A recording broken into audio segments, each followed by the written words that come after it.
Hi everybody, maayong buntag.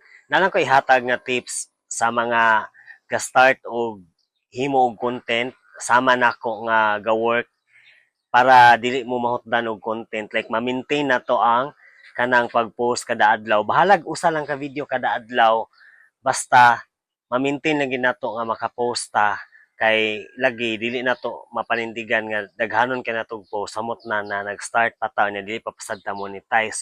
So ang akong mahatag ninyo nga tips ana kay panghimo mo og content or pamundo mo og video daan sa inyong phone.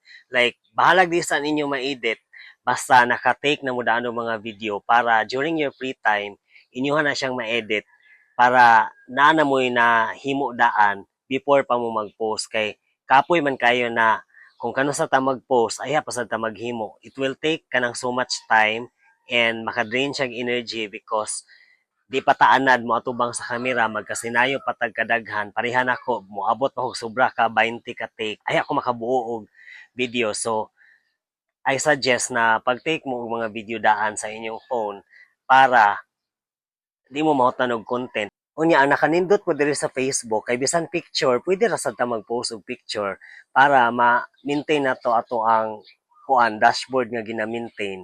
Ug mao ra dayto guys, daghang kay salamat sa inyong pagtan-aw. Bye everybody.